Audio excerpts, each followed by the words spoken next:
Hey everyone, it's Flackfire. Things got quite interesting for Battlefield this week, both good and bad. We've got a few things to talk about in this video, including some new leaks and rumors about the next Battlefield game and the surprising closure of Ridgeline Studios and the resignation of the Battlefield series game director. I'm also going to talk about some other details you might have missed, but let's go ahead and jump into the new information.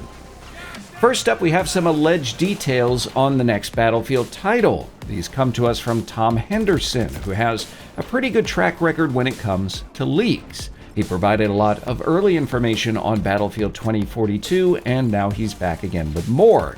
Henderson says the next Battlefield title is slated to arrive in October of 2025. That's not necessarily new information. EA basically announced that during their last earnings call, but Henderson is actually able to dig deeper.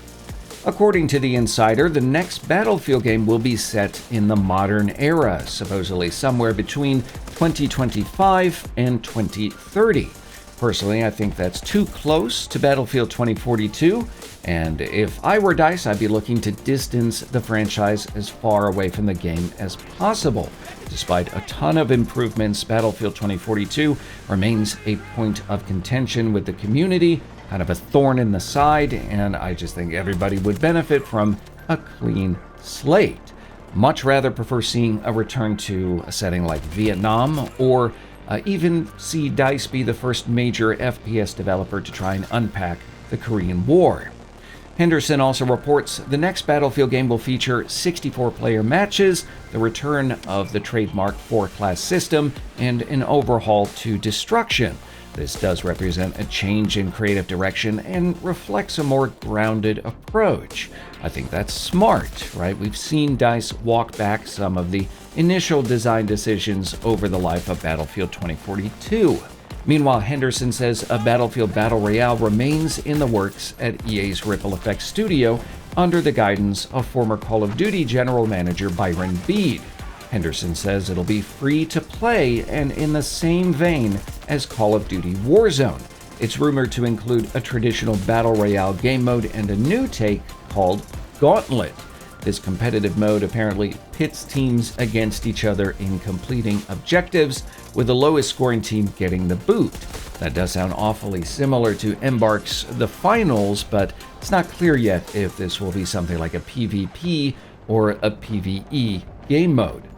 If true, this marks the third time Battlefield has experimented with a non-traditional game mode. Battlefield 5's Firestorm received a lukewarm reception, while Battlefield 2042's Hazard Zone was basically DOA. Neither of those game modes were free to play. Now, with the arguably good news out of the way, let's talk the bad, and unfortunately there's quite a bit of it today. Without mincing words, Ridgeline Studios is being shut down. The announcement comes on the heels of Marcus Lehto's departure earlier this week. Lehto was game director for the Battlefield series and head of Ridgeline.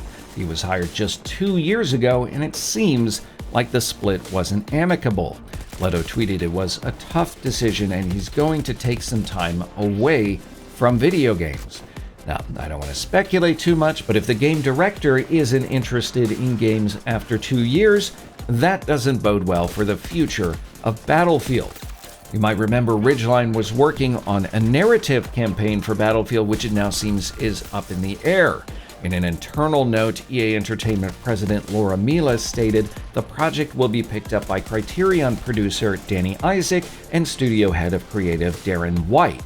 Some Ridgeline developers will join the Ripple Effect Studio, but it is part of a broader workforce reduction. EA today also announcing around 670 layoffs.